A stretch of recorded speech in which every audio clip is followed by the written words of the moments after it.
ശക്തിപ്പെടണം. மூன்றாவதாக கேட்ட ஆரோக்கியமான வசனங்களை கைக்கொண்டு அதன்படி வாழ வேண்டும். 4 ദൈവ കൃപയിൽ ശക്തിപ്പെടണം. 4 தேவனுடைய கிருபையிலே பலப்பட வேண்டும். ഇത് 4മാണ് ഞാൻ അല്പം ഒന്ന് വിശദീകരിക്കുന്നത്. இந்த 4 தான் கொஞ்சம் விளக்கி சொல்ல விரும்புகிறேன். 1 കൃപാവരം ജ്വലിപ്പിക്കണം. தேவ வரத்தை அனல் மூட்டி எழுப்ப வேண்டும். നമുക്കറിയാം എന്തെങ്കിലുമൊക്കെ ചില കഴിവുകൾ ഇല്ലാത്ത ആരും ഇവിടെ ഇരിപ്പില്ല. നമുക്ക് தெரியும் ஏதோ ஒரு தாளந்துகள் இல்லாத ஒருவரும் இங்கே கிடையாது. അല്പം മുമ്പ് ഉണ്ടായിരുന്നല്ലോ ഇന്നല്ലേ താലന്ത് ടൈം. താലന്തുകൾ അത് ഉപയോഗിക്കാനുള്ള ഒരു സമയം ഇവിടെ ഉണ്ടായിരുന്നു. கொஞ்ச நேரத்துக்கு முன்பதாக உங்களுடைய தாளந்துகளை பயன்படுத்தக்கூடிய நேரம் இங்கே இருந்தது. നമുക്ക് തന്നിട്ടുള്ള കഴിവുകളെ നമ്മൾ ഉപയോഗിക്കുക. നമുക്ക് കൊടുக்கப்பட்டிருக்கிறதான தாளந்துகளை நாம் பயன்படுத்துகிறோம். ദൈവസഭയെ സംബന്ധിച്ച് നമ്മൾ ചിന്തിച്ചാൽ தேவ சபையை பொறுத்த மட்டிலே நாம் சிந்திக்கும் അതിനകത്തുള്ള ആളുകൾക്ക് அதற்குள்ளாக இருக்கக்கூடிய நபர்களுக்கு ഏതെങ്കിലും ഒരു കൃപാവരം കിട്ടാത്ത ആരുമില്ല. ஏதோ ஒரு கிருபை வரத்தை பெற்றுக்கொள்ளாத ஒருவரும் கிடையாது. ഇവിടെ നമ്മൾ സാധാരണ താലന്ത് എന്ന വാക്ക് ഉപയോഗിക്കും. இங்கே சாதாரணமாக தாளந்து என்கிற வார்த்தையை பயன்படுத்துவோம். എന്നാൽ ദൈവ മക്കളെ സംബന്ധിച്ചിടത്തോളം ஆனால் தேவ பிள்ளைகளை பொறுத்த மட்டிலே താലന്തിനേക്കാൾ ആവശ്യമായിട്ടിരിക്കുന്നത് தாளந்தை விட தேவையாயிருப்பது കൃപാവരങ്ങളാണ്. தேவ வரமாகும். കൃപാവരത്തിനും തമിഴിൽ താലന്തെന്നാണോ? ദൈവവരം. എന്താ ഇത് തമ്മിലുള്ള വ്യത്യാസം? என்ன இவைகளுக்கு இடையில் உள்ளதான வித்தியாசம்? താലന്തെന്ന് പറയുന്നത് தாளந்து என்று சொல்லுகிறது ഒരു പക്ഷേ ജനിച്ചപ്പോഴേ കിട്ടുന്ന ചില കഴിവുകളാണ്. ஒருவேளை பிறந்த பொழுதே நமக்கு இருக்கக்கூடியதான திறமைகள்.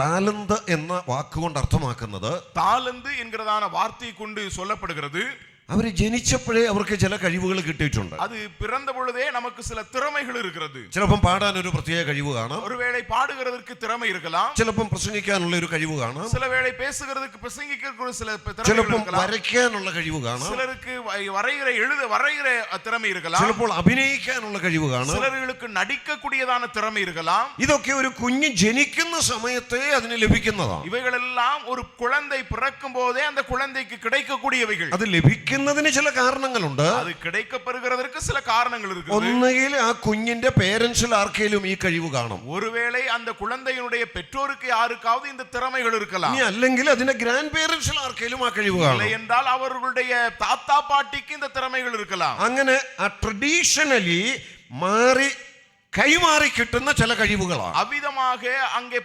பரம்பரையாக அவர்களுக்கு இருக்கக்கூடிய திறமைகள் மாறி மாறி வந்து கிடைக்கக்கூடியவைகளா இருக்கலாம். അതിനെയാണ് നമ്മൾ താലന്തുകൾ എന്ന വാക്കുകൊണ്ട് ഉപയോഗിക്കുന്നത്. அவ்விதமான காரியங்களை தான் தாளந்துகள் அல்லது திறமைகள் என்கிற வார்த்தையை பயன்படுத்துகிறோம். ഇവിടെ ഇരിക്കുന്ന നമുക്കെല്ലാം ഏതെങ്കിലും നിലയിലുള്ള ചില താലന്തുകൾ അഥവാ കഴിവുകൾ കിട്ടിയിട്ടുണ്ട്. அதுபோலதானே இங்க இருக்கக்கூடியதான நம்முடைய வாழ்க்கையிலே ஏதாவது சில தாளந்துகள் நமக்கு கிடைக்கப்பட்டிருக்கிறது. നമ്മൾ കുഞ്ഞുങ്ങളെ സ്കൂളിലൊക്കെ വിടുമ്പോൾ நம்முடைய பிள்ளைகளை பள்ளிக்கூடத்துக்கு அனுப்பும்போது അവരുടെ പഠനത്തോടൊപ്പം ഇങ്ങനെയുള്ള താലന്തുകൾ വികസിപ്പിക്കാനുള്ള അവസരങ്ങളും അവിടെ ഉണ്ട്. அவர்களுடைய படிப்போடு சேர்ந்துதானே அவருடைய திறமைகளை வளர்த்துக் கொள்ளக்கூடிய காரியங்களுக்கும் அவர்களுக்கு பயிற்சி கொடுக்கிறார்கள். അതിനാണ് സ്കൂളിൽ ചില കോമ്പറ്റീഷൻസ് ഒക്കെ നടത്തും. அதற்காக தான் பள்ளிக்கூடத்திலே சில போட்டிகள் நடத்துவார்கள். അതിന് പ്രൈസ് ലഭിക്കുന്നവരെ അടുത്ത ജില്ലയിലേക്ക് വിടും. அவர் அங்கே அதிலே வெற்றி பெறுகிறவர்களை அடுத்த போட்டிக்காக அடுத்த மாவட்டத்துக்கு அனுப்புவார்கள்.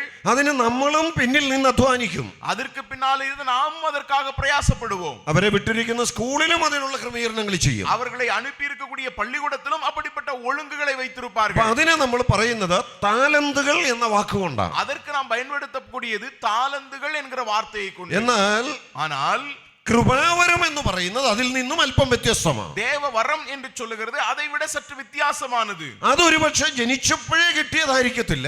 ஒருவேளை அது பிறந்த பொழுதே கிடைக்காமல் இருக்கலாம். വീണ്ടും ജനിക്കുമ്പോൾ കിട്ടുന്നതാണ്. മറുപടി പിറക്കുമ്പോൾ கிடைக்கக்கூடியது. രക്ഷിക്കപ്പെടുന്ന നിമിഷം ദൈവം തരുന്ന ചില പ്രത്യേക കഴിവുകൾ. രക്ഷിക്കപ്പെടും பொழுது தேவன் கொடுக்கக்கூடியதான சில விசேஷமான திறமைகள். അത് ചിലപ്പോൾ തനിക്ക് താലന്തായി ലഭിച്ചിരുന്നത് ദൈവം കൃപാവരമായി അംഗീകരിച്ചെന്ന് വരാം. சில வேளை தனக்கு தாளந்தாக கிடைக்கப்பட்டதை தேவன் பின்னாட்களில் அவர்களுக்கு தேவவரமாக அதை ஏற்றுக்கொண்டிருக்கலாம். എന്നാൽ ചിലരെ സംബന്ധിച്ചിടത്തോളം അവർക്ക് ലഭിച്ചിട്ടേ ഇല്ല താലന്തായി. சிலருக்கு பொறுத்தமட்டிலே சிலருக்கு அது தாளந்தாகவே கொடுக்கப்பட்டிருக்காது. എന്നാൽ അവർ രക്ഷിക്കപ്പെട്ട നിമിഷം ஆனால் രക്ഷിക്കപ്പെട്ട பொழுது അവരെ കുറിച്ചുള്ള ദൈവത്തിന്റെ പ്ലാൻ നിവർത്തിക്കുവാനായി அவர்களை குறித்ததான தேவனுடைய திட்டத்தை நிறைவேற்றும்படியாக ദൈവം പ്രത്യേകമായി കൊടുക്കുന്ന ചില കഴിവുകൾ தேவன் விசேஷமாக ദൈവமாக கொடுக்கக்கூடியதான சில திறமைகள். അപ്പൊ ഇത് രണ്ടും തമ്മിലുള്ള വ്യത്യാസം മനസ്സിലായെന്ന് ഞാൻ കരുതുന്നു. ஆகவே இவைகள் இரண்டுக்கும் இடையிலுള്ളதான வித்தியாசம் என்ன என்பதை புரிந்து கொண்டிருப்பீர்கள். ഒന്നിനെ നമ്മൾ ടാലന്റ്സ് എന്ന് പറയും, അടുത്തതിനെ നമ്മൾ ഗിഫ്റ്റ്സ്, ദൈവം തന്ന വരങ്ങൾ, കൃപാവരം എന്ന് പറയും. ஒன்றை நாம் தாளந்துகள் என்று சொல்லுவோம், மற்றொன்றை தேவனால் கொடுக்கப்பட்டிருக்கிற வரங்கள் என்று நாம் சொல்லுவோம். ഇത് രണ്ടും ഉപയോഗിച്ചെങ്കിൽ മാത്രമേ അതുകൊണ്ട് പ്രയോജനമുള്ളൂ. ഇവകൾ இரண்டையும் நாம் பயன்படுத்தினால் மட்டுமே அதனாலே பயன் உண்டு. നല്ലപോലെ പാടാനുള്ള ഒരു കഴിവ് ഒരു കുഞ്ഞിന് താലന്തായിട്ട് കിട്ടിയിട്ടുണ്ടെന്ന് കരുതുക. நல்ல பாடக்கூடியதான ஒரு திறமை ஒரு பிள்ளைக்கு தாளந்தாய் கிடைத்திருக்கிறது என்று പക്ഷേ അതിന്റെ வைத்துக்கொள்ளுங்கள். സാഹചര്യം കൊണ്ട് അതിനെ സ്കൂളിലൊന്നും വിടാൻ പേരൻസിന് പറ്റിയിട്ടില്ല. ஆனால் சூழ்நிலை நிமித்தமாக அந்த பிள்ளைக்கு அதை குறித்ததான பயிற்சி கொடுக்க பெற்றோர்களால் முடியவில்லை. അതിനൊരു പാട്ട് പാടാൻ ഒരു സ്റ്റേജ് പോലും കിട്ടാൻ ഒരു അവസരം ഉണ്ടായിട്ടില്ല. அந்த பிள்ளைக்கு பாடல் பாடுகிறதுக்குரியதான ஒரு மேடை கூட கிடைக்கக்கூடிய வாய்ப்பு இல்லை. അങ്ങനെയാണെങ്കിൽ അതിന് ലഭിച്ച കഴിവ് കൊണ്ട് ഒരു പ്രയോജനവും ആർക്കും ഉണ്ടാകുന്നില്ല. அப்படினால் அந்த பிள்ளைக்கு கிடைக்கப்பட்டிருக்கிற திறமையினாலே எந்த ஒரு பயனும் யாருக்கும் உண்டாகாது. ആ കഴിവ് കൊണ്ട് ചിലർക്ക് പ്രയോജനം ഉണ്ടാകണമെങ്കിൽ அந்த திறமையினாலே சிலருக்கு பயன் உண்டாக வேண்டும் என்றால் അത് കണ്ടുപിടിച്ച് ഉപയോഗിക്കാനുള്ള അവസരങ്ങൾ കൊടുത്ത് അതിനെ அதை പ്രോത്സാഹിപ്പിക്കണം. கண்டுபிடித்து அதை பயன்படுத்தக்கூடியதான நேரங்களை கொடுத்து உற்சாகப்படுத்த வேண்டும். അതുപോലെ തന്നെ കൃപാവരവും, അതുപോലെതാണ് ദേവവരമും.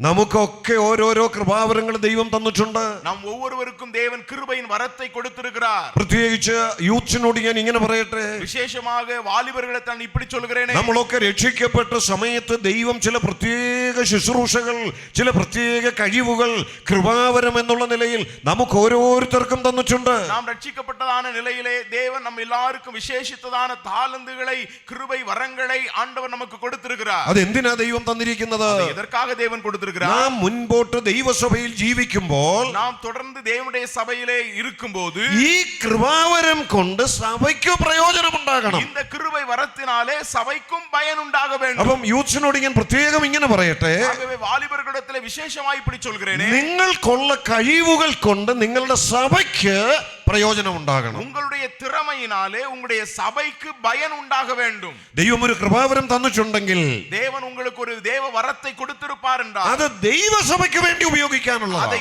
தேவ சபைக்காக நீங்கள் பயன்படுத்த வேண்டும். അത് ദൈവ മഹത്വത്തിന് വേണ്ടി ഉപയോഗിക്കുവാനായിട്ടുള്ളതാണ്. அதை தேவ மகிமைக்காக நீங்கள் பயன்படுத்த வேண்டும். ഞാൻ പ്രത്യേകം ഇങ്ങനെ പറയട്ടെ, நான் വിശേഷമായി இப்படி சொல்கிறேன். ഇവിടെ ഇരിക്കുന്ന മാതാപിതാക്കൾക്ക് പ്രത്യേകം ഓർമ്മിക്കുവാനായിട്ട് പറയട്ടെ, இங்கே இருக்கக்கூடிய பெற்றோர்களுக்கு விசேஷமாக நான் சுட்டி காண்பிக்க விரும்புகிறேன். നമ്മുടെ കുഞ്ഞുങ്ങൾക്കുള്ള കഴിവുകൾ, நம்முடைய பிள்ளைகளுக்கு இருக்கக்கூடியதான திறமைகள் അത് ലോകത്തിൽ പ്രദർശിപ്പിക്കുവാൻ നമുക്ക് വലിയ ആഗ്രഹമാണ്. அதை உலகத்திலே காண்பிக்கிறதற்கு நமக்கு அதிகமான விருப்பம் உண்டு. അതിനുള്ള അവസരങ്ങൾക്കായി നാം നമ്മാലാവുന്നത് ചെയ്തെന്ന് വരാം. அதற்குரியதான வாய்ப்புகளுக்காக நம்மாலே கூடுமான காரியங்களை நாம் செய்கிறவர்களாய். എന്നാൽ നമ്മുടെ കുഞ്ഞുങ്ങൾക്ക് ലഭിച്ചിട്ടുള്ള കൃപാവരങ്ങളെ, ஆனால் நம்முடைய பிள்ளைகளுக்கு கொடுக்கப்பட்டிருக்கிறதான ஆவிக்குரிய வரங்களை അതൊന്ന് കണ്ടുപിടിക്കുവാൻ, அதை கண்டுபிடிக்க, അതൊന്ന് മനസ്സിലാക്കുവാൻ, அதை புரிந்து கொள்ள, അത് സഭയിൽ ഉപയോഗിക്കുവാൻ அதை சபையிலே பயன்படுத்த നാം എത്രമാത്രം ശ്രദ്ധിക്കാറുണ്ട്. நாம் எவ்வளவு கவனமாக இருக்கிறோம்.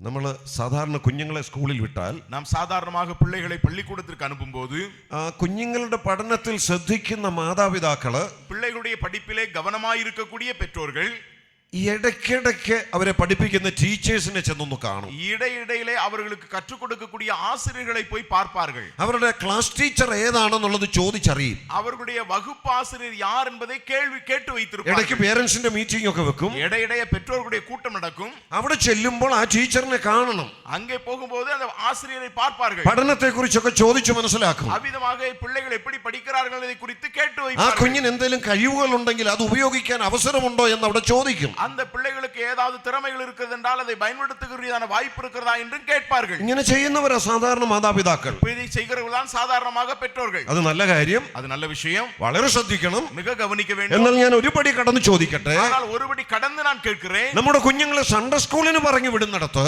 நம்முடைய பிள்ளைகளை சண்டே ஸ்கூலுக்கு அனுப்பக்கூடிய இடத்துல അവിടെ ആ കുഞ്ഞിനെ പഠിപ്പിക്കുന്ന ടീച്ചർ ആരാന്നുള്ളതൊന്ന് ശ്രദ്ധിച്ച്, அங்கே அந்த பிள்ளைக்கு கற்றுக் கொடுக்கக்கூடிய ஆசிரியர் யார் என்று கவனித்து, ഇടയ്ക്കിടയ്ക്കൊക്കെ ആ ടീച്ചറിനോട് കുഞ്ഞ് എങ്ങനെ ഉണ്ട്, വാക്യങ്ങളൊക്കെ പഠിക്കുന്നുണ്ടോ, എന്തെങ്കിലും കഴിവുകളുണ്ടോ, അത് ഉപയോഗിക്കാൻ ആഗ്രഹമുണ്ടോ എന്നൊന്ന് ചോദിക്കാൻ பிள்ளைகளை கற்றுக் கொடுக்கக்கூடிய ஆசிரியத்திலே பிள்ளை எப்படி இருக்கிறான், வசனத்தை கற்றுக்கொள்கிறானா, வசனத்தை அவன் வெளிப்படுத்தக்கூடியதான வாய்ப்புகள் அவனுக்கு இருக்கிறதா என்கிறதை கேட்டு, അങ്ങനെ ആത്മീയ വിഷയത്തിൽ ആ കുഞ്ഞിനെ ഒന്ന് പ്രോത്സാഹിപ്പിക്കുവാൻ அந்த ஆவிக்குரிய விஷயத்திலே அந்த பிள்ளையை உற்சாகப்படுத்த എത്രമാത്രം നാം ശ്രമിക്കാറുണ്ട്. எவ்வளவாக நாம் முயற்சிக்கின்றோம். ഇവിടെ പൗലോസ് പറയാണ്, இங்கே பவுல் சொல்கிறார், എന്റെ മോനെ തിമോത്തിയോസേ, என் குமாரனாகிய தீமோத்தேயுவே, നിനക്ക് ചില കൃപാവരങ്ങൾ കിട്ടിയിട്ടുണ്ട്. உனக்கு சில தேவ வரம் கொடுக்கப்பட்டிருக்கிறது. നീ അത് ജ്വലിപ്പിക്കണം. நீ அதை அனல் மூட்டி எழுப்ப வேண்டும். അവിടെ ജ്വലിപ്പിക്കുക എന്നുള്ളതിന് സാധാരണ മനസ്സിലാകുന്ന നിലയിൽ ഒരു വാക്ക് ഞാൻ ഇങ്ങനെ പറയാം. அனல் மூட்டி எழுப்ப வேண்டும் என்கிற வார்த்தையை புரிந்து கொள்கிறதற்காக நான் இப்படி சொல்கிறேன். നിനക്ക് ദൈവം ചില കഴിവുകൾ തന്നിട്ടുണ്ട്. உனக்கு தேவன் சில திறமைகளை கொடுத்திருக்கிறார், தாளந்துகளை അത് നീ கொடுத்திருக்கிறார். എക്സസൈസ് ചെയ്യണം. அதை நீ பயிற்சி செய்ய வேண்டும். അത് നീ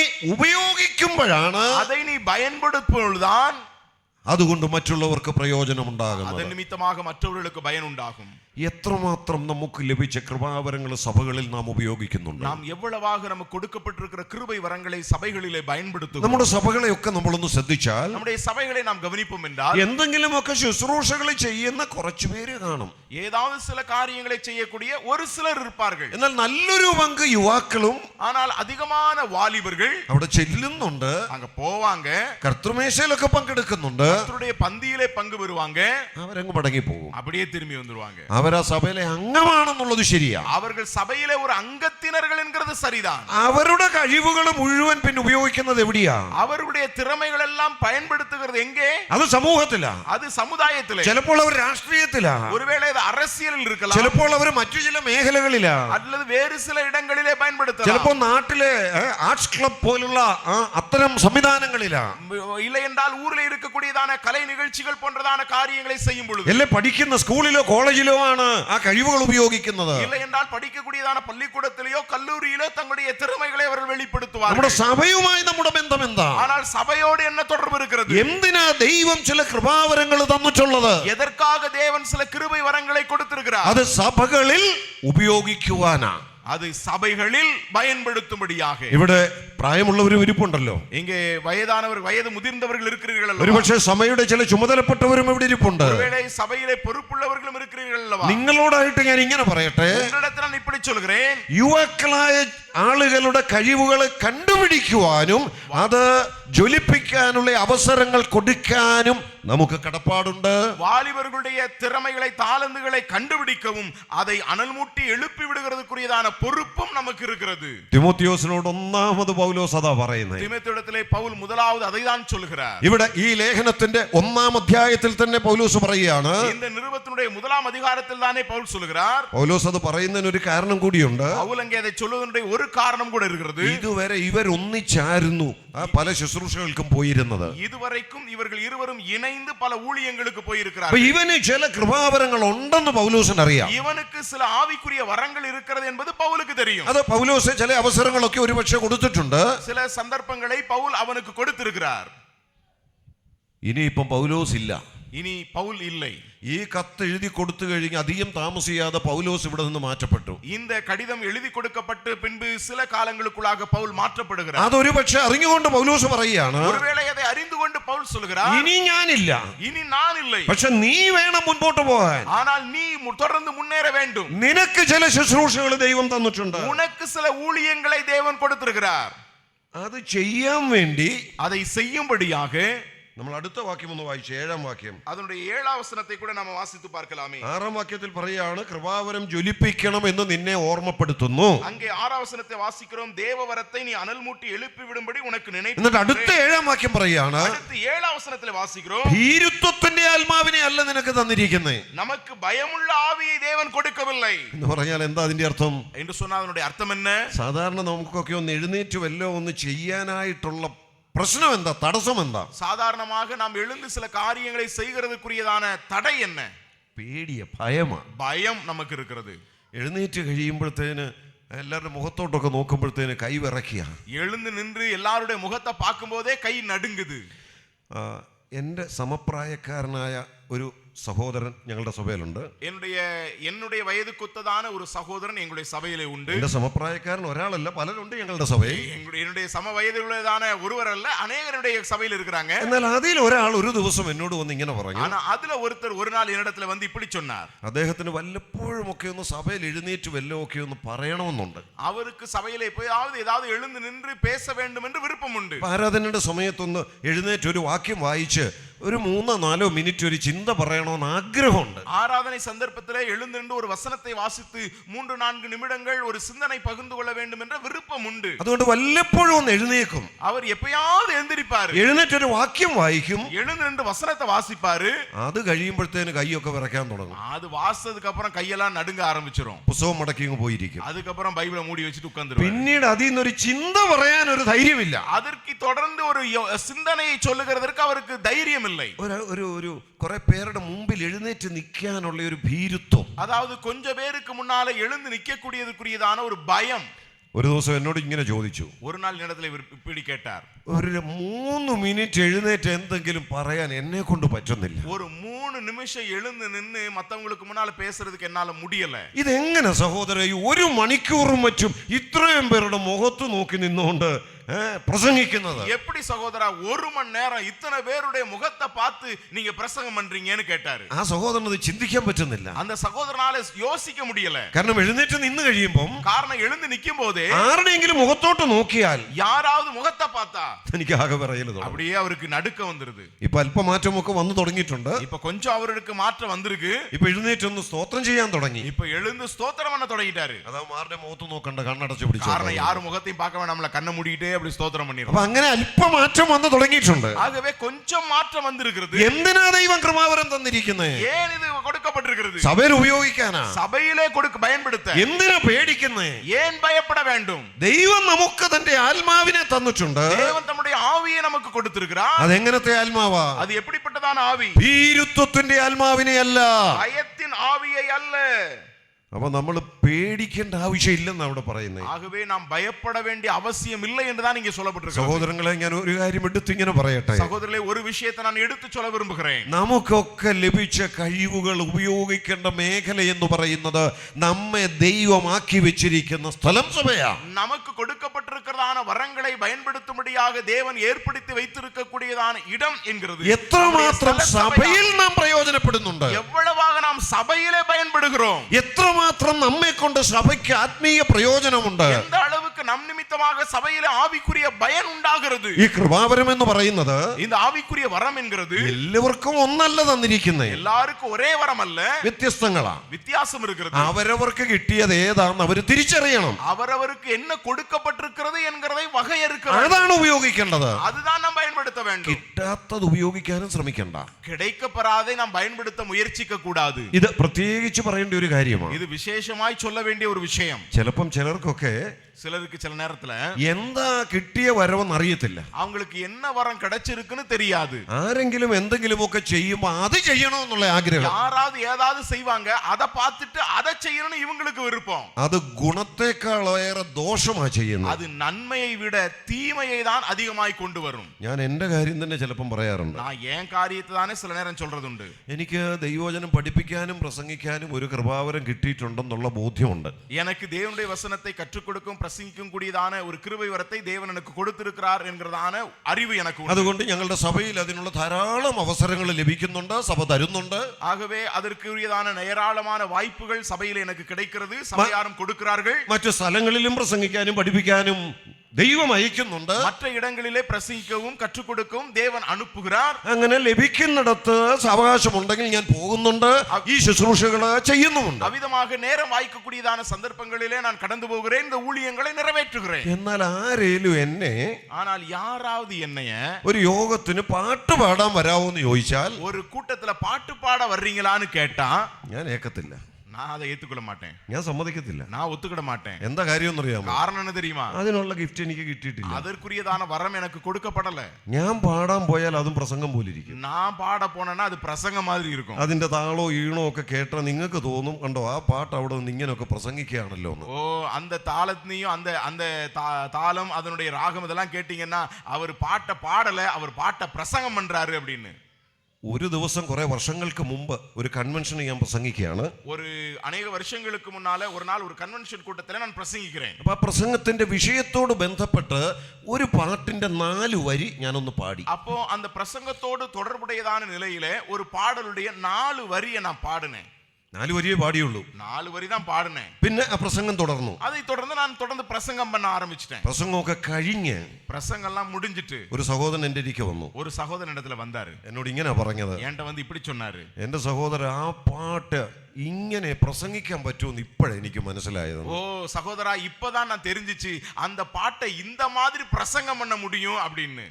അദ്ദേഹത്തിന് അത് കേട്ടപ്പോ അതും ഒരു പ്രസംഗം പോലെ തോന്നി. அவர் அந்த பாட்டை கேட்டப்ப அந்த பாட்டும் அவருக்கு பிரசங்கமா தெரிஞ்சிச்சு. അത് അദ്ദേഹത്തിന്റെ കുഴപ്പമല്ല, அது அவருடைய பிரச்சனை அல்ல. എനിക്ക് ആ ഗിഫ്റ്റ് കിട്ടിയിട്ടില്ല, எனக்கு அந்த வரம் கொடுக்கப்படவில்லை. അതുകൊണ്ട് ഞാൻ ആകെ പാട്ടിന്റെ കാര്യത്തിൽ ചെയ്യുന്നത്, அதனால நான் பாட்டினுடைய விஷயத்துல நான் செய்யறது, സഭയിലൊക്കെ ഇരിക്കുമ്പോ എല്ലാവരും പാടുന്ന കൂട്ടത്തിൽ അങ്ങ് പാടും. சபையில உட்கார்ந்து இருக்கும்போது எல்லாரும் பாட்டு போடும்போது அவங்களோட சேர்ந்து நானும் பாடுவேன். ഒരു പാട്ട് ലീഡ് ചെയ്യാൻ പറഞ്ഞാൽ ഞാൻ ചെയ്യത്തില്ല. ஆனா ஒரு பாட்டை வழிநடத்த வேண்டும் என்று சொன்னா நான் செய்ய மாட்டேன். ഞാൻ പാടിയ അറിയാവുന്നവർക്ക് ആർക്കും എന്റെ കൂടെ പാടാനും ഒക്കത്തില്ല. ஒருவேளை நான் பாடுனா பாட்டு பாட தெரிஞ்சவங்க என்னோட சேர்ந்து பாட முடியும். എന്നാ പ്രസംഗിക്കാൻ എവിടെ പറഞ്ഞാലും ഞാൻ റെഡിയാ. ஆனா பிரசங்கிக்கின்றது சொன்னால் எங்கே நான் பிரசங்கிப்பேன். ഇന്ന് ഈ യൂത്ത് മീറ്റിംഗിന് പ്രസംഗിക്കണമെന്ന് ഇതിനു മുമ്പ് എന്നോട് പറഞ്ഞില്ല. நான் இந்த வாலிபர் கூட்டத்துல பிரசங்கிக்கணும்னு சொல்லி இதுக்கு முன்னால என்கிட்ட சொல்லல. രാവിലത്തെ മെസ്സേജ് കഴിഞ്ഞപ്പോഴാ പറയുന്നത്. காலையில உள்ளதான செய்தி முடிஞ்சதுக்கு அப்புறம் தான் சொன்னாங்க. ഈ 4:30 മുതലുള്ള സമയം കൂടെ ഒന്ന് എടുക്കണേ. இந்த 4:30 தொடங்கி உள்ளதான இந்த நேரத்தையும் நீங்க கொஞ்சம் யூஸ் பண்ணணும். ഞാൻ ഒരു മടിയും പറഞ്ഞില്ല. நான் அதுக்கு ஒண்ணு எதிர்ப்பு சொல்லல. പെട്ടെന്ന് തന്നെ ഞാൻ മുകളിലോട്ടൊന്ന് നോക്കി ദൈവത്തോട്. நான் உடனே ஆண்டவரை நோக்கி பார்த்தேன். ദൈവമേ, അതിനുള്ള ഒരു മെസ്സേജ് താ. ஆண்டவரே, அதற்குரியதான ஒரு செய்தியை தாரும். ഞാൻ മുറിയിലോട്ട് ചെന്നപ്പോഴത്തേക്ക് ദൈവം ഒരു ആലോചന എന്റെ മനസ്സിൽ തന്നു. நான் ரூமுக்கு போன பொழுது தேவனுடைய மனசுல ஒரு ஆலோசனை கொடுத்தார். അതാ ഞാനിപ്പം പറയുന്നേ. அதான் நான் இப்பொழுது சொல்கிறேன். അതാണ് പൗലോസ് തിമോത്തിയോസിനോട് പറഞ്ഞത്. அதான் பவுல் தீமோத்தேயுக்கு சொல்கிறார். അത് പറയുമ്പോൾ ഞാൻ ഒരു കാര്യം കൂടെ പറയട്ടെ. சொல்லும்போது ஒரு விஷயத்தை கூட நான் சொல்கிறேன். പെട്ടെന്ന് ദൈവം ഇങ്ങനെ ഒരു ആലോചന തരുവല്ല. அங்கே திடீர்னு ஆண்டவர் இப்படிப்பட்டதான ஒரு செய்தியை ഈ கொடுப்பதல்ல. ഭാഗം ഇതിനു മുമ്പ് ഞാൻ നിരന്തരം വായിച്ചിട്ടുള്ളത് കൊണ്ട്, இதை நான் தொடர்ந்து வாசித்திருக்கிறபடியினாலே, ഇതിനകത്തുള്ള ചിന്തകൾ പലപ്പോഴും എന്റെ മനസ്സിലൂടെ കടന്നു പോയിട്ടുള്ളത് കൊണ്ട്, இதற்குள்ளாக இருக்கக்கூடிய சிந்தனை பல சந்தர்ப்பங்களில் என் மனதிலே கடந்து போனபடியினாலே ദൈവം ഒരു പ്രകാശനം എനിക്ക് തന്നു. தேவன் அதிலே ஒரு வெளிச்சத்தை தந்தார். ഈ തിമോത്തിയോസ് എന്ന യുവാവിന് കൊടുത്ത ആലോചന എവിടെ പറ? இங்கே தீமோத்தேயுக்கு பவுல் கொடுத்த ஆலோசனை அங்கே சொல். ഞാൻ പിന്നെ അല്പസമയം മുറിയിൽ ഇരുന്നപ്പോഴ് அதுக்கப்புறம் நான் கொஞ்ச நேரம் ரூம்ல இருந்தபோது ഈ ബൈബിൾ തുറന്നു, இந்த வேதத்தை ഈ திறந்து ഭാഗമൊക്കെ നോക്കി. இந்த பகுதியை நான் பார்த்தேன். ഇവിടെ പൗലോസ് പറയുന്ന 3-4 ചിന്തകള് ഒന്നുകൂടെ എന്റെ മനസ്സിലേക്ക് വന്നു. இங்கே பவுல் சொன்னதான 3-4 சிந்தனைகள் என்னுடைய மனதிலே வந்தது. ദൈവകൃപയിൽ ആശ്രയിച്ച് നിങ്ങളുടെ മുമ്പിൽ വന്ന് നിൽക്കുക. தேவனுடைய கிருபையை சார்ந்து கொண்டு உங்களுக்கு முன்னால வந்து நிக்கிறேன். 4 പോയിന്റാ ഞാൻ പറഞ്ഞത്.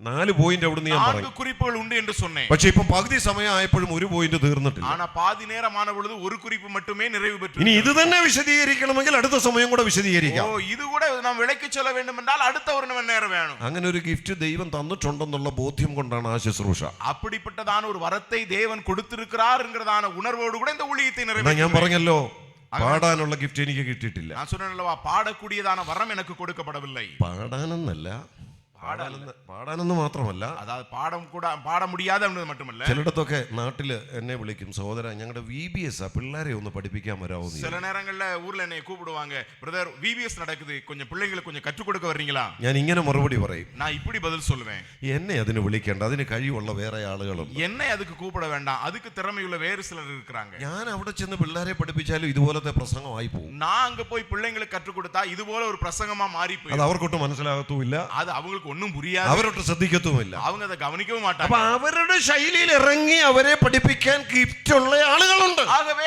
அவர்களுடைய நிலையிலே அவர்களுடைய தரத்துக்கு இறங்கி கற்றுக் கொடுக்கக்கூடியதான நபர்கள் இருக்கிறாங்க. അവരാണ് അത് ചെയ്യേണ്ടത്. அவர்கள் அதை செய்ய வேண்டும். എനിക്ക് ലഭിച്ച കൃപാവരം അത് ഞാൻ ഉപയോഗിക്കുക. எனக்கு கொடுக்கப்பட்டிருக்கிறதான வரம் அதை நான் பயன்படுத்த வேண்டும். ഇരിക്കുന്ന സഹോദരി സഹോദരന്മാരെ ഞാൻ പറയട്ടെ, இங்க இருக்கக்கூடிய அருமையான சகோதரனே சகோதரியான் சொல்லுகிறேன், നിങ്ങൾക്കൊക്കെ വ്യത്യസ്തങ്ങളായ കൃപാവരങ്ങളാണ് കിട്ടിയിട്ടുള്ളത്. உங்கள் எல்லாருக்கும் வித்தியாசமான ஆவிக்குரிய வரங்கள் അത് கொடுக்கப்பட்டிருக்கிறது. സഹോദരന്മാർക്ക് മാത്രമല്ല, சகோதரர்களுக்கு மட்டுமல்ல, സഹോദരിമാർക്കുമുണ്ട് കൃപാവരം. சகோதரிகளுக்கும் ஆவிக்குரிய வரங்கள் உண்டு. അത് പുരുഷന്മാർ ചെയ്യുന്ന ശുശ്രൂഷയിൽ വ്യത്യസ്തമാണെന്ന് മാത്രം. அது சகோதரர்கள் செய்யக்கூடியதான ஊழியங்களிலிருந்து வித்தியாசமானது என்கிறது மட்டுமே. എന്താ ലഭിച്ചത് അത് പ്രയോജനപ്പെടുത്തണം. என்ன கிடைக்கப்பட்டிருக்கிறதோ அதை பயன்படுத்த வேண்டும். അത് എവിടെയാ ഉപയോഗിക്കേണ്ടത്? அதை എங்கே பயன்படுத்த வேண்டும்? അത് ഉപയോഗിക്കേണ്ട മേഖലയാണ് ദൈവം നമ്മെ ആക്കി വെച്ചിരിക്കുന്ന സഭ. அது பயன்படுத்தக்கூடியதான இடம்தான் தேவன் நம்மை வைத்திருக்கக்கூடியதான ஸ்தல சபை. ഒന്ന്, കൃപാവരം ജ്വലിപ്പിക്കണം. ஒன்று, ஆவிக்குரிய வரத்தை அனல் மூட்டி எழுப்ப வேண்டும். രണ്ടാമത്തെ ആലോചന, இரண்டாவது ஆலோசனை 8ാമത്തെ വാക്യം. 8வது വചനത്തിലെ, അതുകൊണ്ട് നമ്മുടെ കർത്താവിന്റെ സാക്ഷ്യത്തെയും അവന്റെ ബദ്ധനായി എന്നെയും കുറിച്ച് ലജ്ജിക്കാതെ സുവിശേഷത്തിനായി ദൈവശക്തിക്കൊത്തവണ്ണം നീയും എന്നോടുകൂടെ കഷ്ടം സഹിക്കാം. ஆகையால் நம்முடைய கர்த்தரை பற்றிய சாட்சியை குறித்தாவது அவர் நிமித்தம் கட்டப்பட்டிருக்கிற என்னை குறித்தாவது நீ வெட்கப்படாமல் தேவ வல்லமைக்கேற்ற സുവിശേഷത്തിற்காக എന്നോட கூட தீங்கு அனுபவி. അവിടുത്തെ ആശയം ഞാൻ ഇങ്ങനെ ഒന്ന് ചെറുതാക്കി പറയാം. அங்கே உள்ளதான கருத்தை நான் சுருக்கி சொல்கிறேன். സുവിശേഷത്തെ കുറിച്ച് ലജ്ജിക്കാതെ കഷ്ടം സഹിക്കണം. സുവിശേഷത്തെ குறித்து வெட்கப்படாமல் தீங்கு அனுபவி. ഇപ്പോഴത്തെ തലമുറയുടെ ഒരു വലിയ പ്രശ്നമാണ്. இப்ப இருக்கக்கூடிய தலைமுறையில இது ஒரு பெரிய பிரச்சனை. നിങ്ങൾ ശ്രദ്ധിച്ചിട്ടുണ്ടോ? நீ கவனிச்சிருக்கீங்களா? ഒരുപക്ഷെ ഇവിടെ ഇരിക്കുന്ന സ്റ്റുഡൻസ് നിങ്ങളെ തന്നെ ഒന്ന് ശ്രദ്ധിച്ചു നോക്കിക്കേ. ஒருவேளை இங்க இருக்கக்கூடியதான மாணவர்கள் உங்களை நீங்களே கவனிச்சு பாருங்க. നിങ്ങൾ ഒരു രക്ഷിക്കപ്പെട്ട ദൈവ പൈതലാണെന്നുള്ളത് നിങ്ങളുടെ ക്ലാസ്സിൽ എത്ര പേർക്കറിയാം? நீங்க ரட்சிக்கப்பட்ட ஒரு தேவனுடைய பிள்ளை என்கிறதை உங்களுடைய வகுப்பில எத்தனை பேருக்கு தெரியும்? എത്ര പ്രാവശ്യം കൂടെയുള്ളവരോട് സുവിശേഷം പറയാൻ ശ്രമിച്ചിട്ടുണ്ട്? எத்தனை முறை உங்களோடு கூட படிக்கக்கூடியவர்களுக்கு ஒரு சுவிசேஷத்தை சொல்ல நீங்கள் முயற்சித்திருக்கிறீர்கள்? വേണ്ട കുറഞ്ഞപക്ഷം ഒരു ലഘുലേഖയെങ്കിലും കൊടുക്കാൻ എത്ര പ്രാവശ്യം നിങ്ങൾ ശ്രമിച്ചിട്ടുണ്ട്? இல்லை என்றால் ஒரு கைப்பிரதியாவது அவர்களுக்கு கொடுக்கிறதற்கு நீங்கள் எத்தனை முறை முயற்சித்திருக்கிறீர்கள்? ഒന്നും സാധിച്ചിട്ടില്ലായിരിക്കാം. ஒருவேளை இது செய்ய முடியாமல் എന്താ இருந்திருக்கலாம். കാരണമെന്ന് അറിയാമോ? காரணம் என்ன தெரியுமா? ഞാൻ അതൊക്കെ ചെയ്ത ഞാനൊരു വിശ്വാസിയാണെന്ന് അവരറിയും. இதெல்லாம் நான் செஞ்சேன்னா நான் ஒரு விசுவாசின்னு அவங்களுக்கு எல்லாருக்கும் தெரியும். അതറിയണ്ട. அது தெரிய வேண்டாம். അങ്ങനല്ലേ പലപ്പോഴും നമ്മുടെ പല കുഞ്ഞുങ്ങളും അവരുടെ കലാലയങ്ങളിലായിരിക്കുന്നത്. அப்படிதானே நம்முடைய अनेक பிள்ளைகள் தங்களுடைய பள்ளிக்கூடங்களில் இருக்கிறார்கள். ഇവിടെ പൗലോസ് പറയാണ്, இங்கே பவுல் சொல்கிறார், നിങ്ങൾ സുവിശേഷത്തെ കുറിച്ച് ലജ്ജിക്കരുത്. நீங்கள் சுவிசேஷத்தை குறித்து வெட்கப்பட வேண்டாம். ഇത് പൗലോസിന് തിമോത്തിയോസിനോടാ പറയുന്നേ. இங்கே பவுல் தீமோத்தேயுக்கு சொல்கிறார், ഒരു യുവാവിനോടാ പറയുന്നേ. ஒரு വാലിബടത്തിലെ ഇത് சொல்கிறார். ഇന്ന് നമ്മോട് ആവർത്തിക്കുക. இது இன்னும் கூட அங்க அழுத்தி சொல்கிறார். അതുകൊണ്ടാണല്ലോ തിരുവെഴുത്തിൽ എഴുതി തന്നിരിക്കുന്നത്. அதனால தான வேதத்தில் எழுதி கொடுத்திருக்கிறார், സുവിശേഷത്തെ കുറിച്ച് ലജ്ജിക്കരുത്. சுவிசேஷத்தை குறித்து வெட்கப்பட வேண்டாம். ഇവിടെ പൗലോസ് അത് പറയാൻ പ്രത്യേക ഒരു കാരണം കൂടിയുണ്ട്. இங்கே பவுல் அதை சொல்லுகிறதற்கு வேறொரு விஷயமும் இருக்கிறது. ഇപ്പം പൗലോസ് ജയിലിൽ കിടക്കുക. இப்ப பவுல் சிறைச்சாலையில் இருக்கிறார். സുവിശേഷം നിമിത്തമാ ജയിലിൽ കിടക്കുന്നത്. சுவிசேஷத்து நிமித்தம் சிறைச்சாலையில் இருக்கிறார். അന്ന് റോമൻ ഗവൺമെന്റ് പിടിച്ച് ജയിലിൽ ഇടുന്നത് அன்றைக்கு ரோம அரசாங்கம் ஒருவரை கைது செய்து சிறைச்சாலையில் அடைப்பது കേവലം സുവിശേഷം പ്രസംഗിക്കുന്നു എന്ന് മാത്രമല്ല, சாதாரணமாக சுவிசேஷத்தை பிரசங்கிக்கிறான்ங்கிறது மட்டுமல்ல, അവിടുള്ള റോമൻ ഗവൺമെന്റിന് വിരുദ്ധമായി அங்கே உள்ளதான ரோம அரசாங்கத்திற்கு எதிராக വേറൊരു രാജ്യത്വത്തെ കുറിച്ച്, വേറൊരു രാജാവിനെ കുറിച്ച് പ്രസംഗിക്കുന്നു. வேறொரு அரசாங்கத்தை குறித்து அல்லது வேறொரு ராஜாவை குறித்து அவன் பிரசங்கிக்கிறான். അത് രാജ്യദ്രോഹ കുറ്റമാണ്. அது தேச துரோக குற்றம். അങ്ങനെ രാജ്യദ്രോഹ കുറ്റം ചുമത്തിയ പൗലോസിനെ ജയിലിലിട്ടിരിക്കുന്നത്. அவ்விதமாக தேச துரோகம் செய்ததான குற்றத்திற்காக பவுலை இப்பொழுது சிறைச்சாலையில போட்டிருக்கிறார்கள். അപ്പം തിമോത്തിയോസ് എന്നേച്ച് പറയുകയാണ്, ஆகவே தீமோத்தேயுவிடத்தில் சொல்கிறார், ഞാൻ ആ ആളിന്റെ സ്വന്തമാണ്. நான் அந்த நபருடைய சொந்தம். ആരുടെ? யாருடைய? രാജ്യദ്രോഹ കുറ്റം ചെയ്ത് ജയിലിൽ കിടക്കുന്നയാളിന്റെ സ്വന്തം. தேச துரோகம் செய்திருக்கக்கூடியதான அந்த நபருக்கு என்ன நான் சொந்தமானவன்.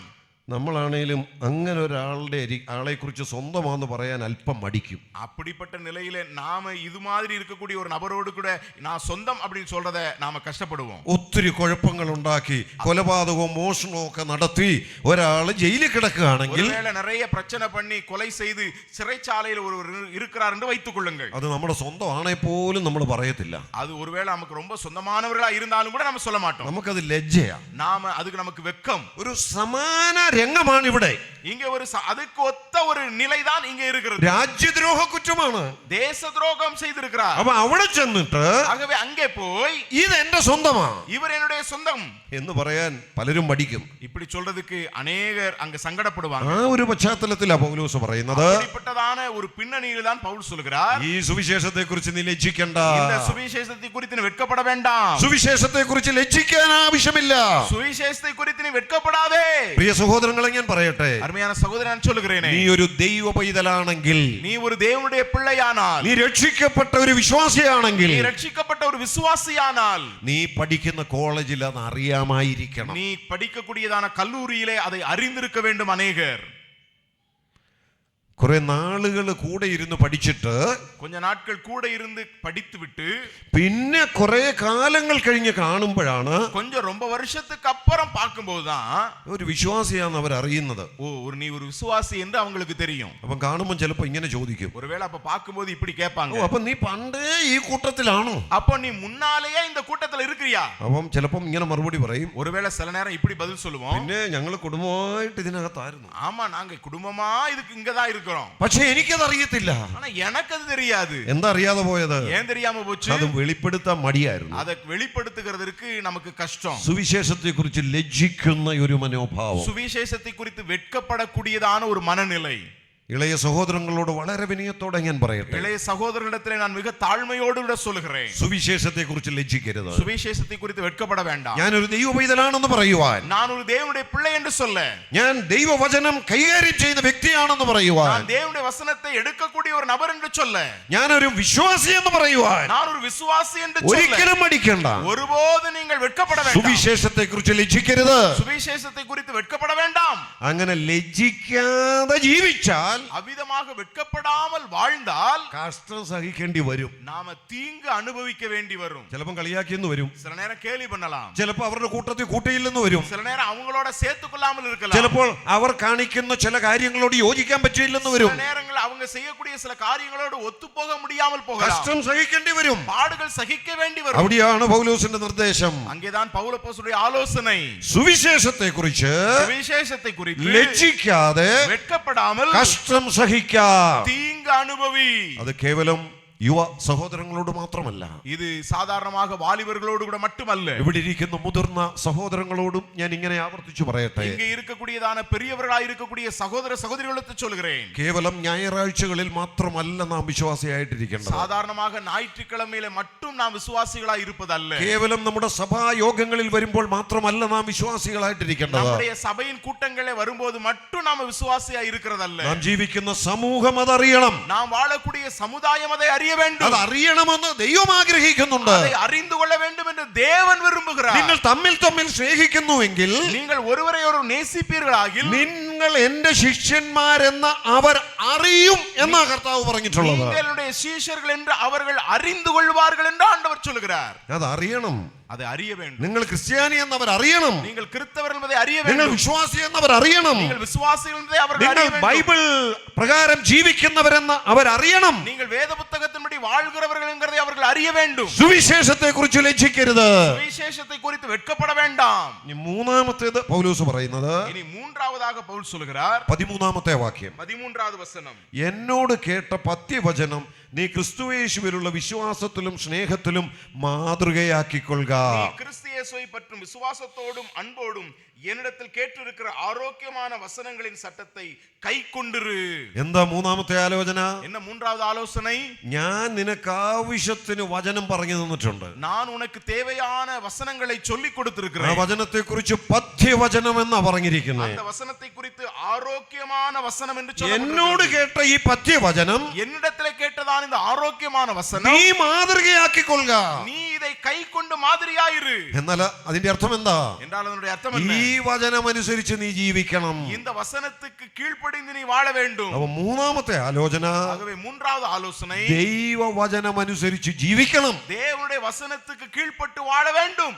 നമ്മുടെ ജീവിതത്തിൽ വിജയം കൈവരിക്കണമെങ്കിൽ അതിനുള്ള മാർഗം എന്താ? நம்முடைய வாழ்க்கையிலே வெற்றியை நாம் கைகூடி வர பண்ண வேண்டும் என்றால் அதற்குரிய வழி നമ്മളെ என்ன? കുറിച്ചാ പറയുന്നത്, വിശ്വാസികളെ കുറിച്ച്. நான் விசுவாசிகளை குறித்து சொல்லுகிறேன். ചിലപ്പോൾ ചിലർ ഇങ്ങനെ പറഞ്ഞു കേട്ടിട്ടുണ്ട്, சிலர் இப்படி சொல்ல கேள்விப்பட்டிருக்கிறேன், എന്റെ സഹോദര ഞാൻ പല ബിസിനസ് ചെയ്തു, சகோதரா நான் பல பிசினஸ் பண்ணேன், എന്നെ ചെയ്യാൻ എല്ലാം പരാജയപ്പെട്ടു, ஆனா என்ன செய்ய எல்லாத்திலையும் தோல்வி. ഇപ്പൊ എന്ത് ചെയ്യാ? இப்ப என்ன ഓ செய்றீங்க? അത് കാരണം ഇപ്പൊ ഒന്നും ചെയ്യുന്നില്ല. அதனால இப்ப நான் ஒண்ணுமே செய்யறது ഞാൻ എവിടെ കൈ തൊട്ടോ நான் எங்கெல்லாம் கை வைக்கிறேனோ അതെല്ലാം പരാജയമാണ്. அங்க எல்லாம் தோல்வி.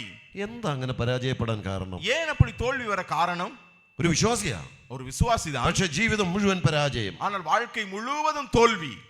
വിജയിക്കണമെങ്കിൽ എന്താ വേണ്ടത്? வெற்றி பெற வேண்டும் என்றால் என்ன வேண்டும்? എന്താ വേണ്ടതെന്നൊരു സങ്കീർത്തനത്തിലൂടെ ഞാൻ ഓർപ്പിക്കാം. என்ன வேண்டும் என்பதை ஒரு சங்கீதத்தின் மூலமாய் சொல்ல விரும்புகிறேன். ഒന്നാം സങ്കീർത്തനത്തിന്റെ ആദ്യ വാക്യങ്ങൾ ഇവിടെ ഇരിക്കുന്ന എല്ലാവർക്കും മനഃപ്പാഠം അറിയാമെന്ന് ഞാൻ കരുതുന്നു. முதலாம் சங்கீதத்தினுடைய துவக்க வசனங்கள் இங்கே இருக்கக்கூடிய எல்லாருக்கும் மனப்பாடமாய் தெரியும் என்று நான் അവിടെ നാം நம்புகிறேன். ഇങ്ങനെ വായിക്കുന്നു, நாம் இவ்விதமாய் வாசிக்கிறோம், ദുഷ്ടന്മാരുടെ ആലോചന പ്രകാരം നടക്കരുത്, துன்மார்க்கருடைய ஆலோசனைப்படி நடவாமலும், പാപികളുടെ വഴിയിൽ നിൽക്കരുത്, பாவியுடைய வழியில் நில்லாமலும், പരിഹാസികളുടെ ഇരിപ്പിടത്തിൽ ഇരിക്കരുത്. பரியாசக்கார் உட்காரும் இடத்தில் உட்காராமலும்.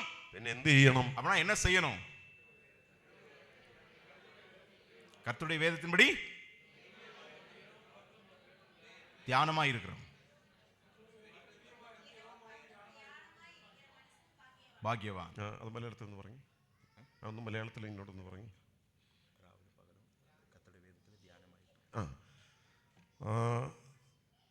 ദുഷ്ടന്മാരുടെ ആലോചന പ്രകാരം നടക്കരുത്, പാപികളുടെ വഴിയിൽ നിൽക്കരുത്, പരിഹാസികളുടെ ഇരിപ്പിടത്തിൽ ഇരിക്കരുത്. துன்மார்க்குடைய ஆலோசனை நடக்க கூடாது, பாவியுடைய வழியில் இருக்க கூடாது, பரியாசக்கார் உட்காரும் இடத்தில் உட்கார கூடாது. എന്നിട്ട് അടുത്ത് എന്താ പറയുന്നത്? അടുത്ത് என்ன சொல்லப்படுகிறது? യഹോവയുടെ ന്യായപ്രമാണത്തെ ധ്യാനിക്കുന്നവർ ഭാഗ്യവാന്മാർ. கர்த்தருடைய நியாயப்பிரமாணத்தை தியானிக்கிறவர்கள் பாக்கியவான்கள். ആണോ? அப்படியா?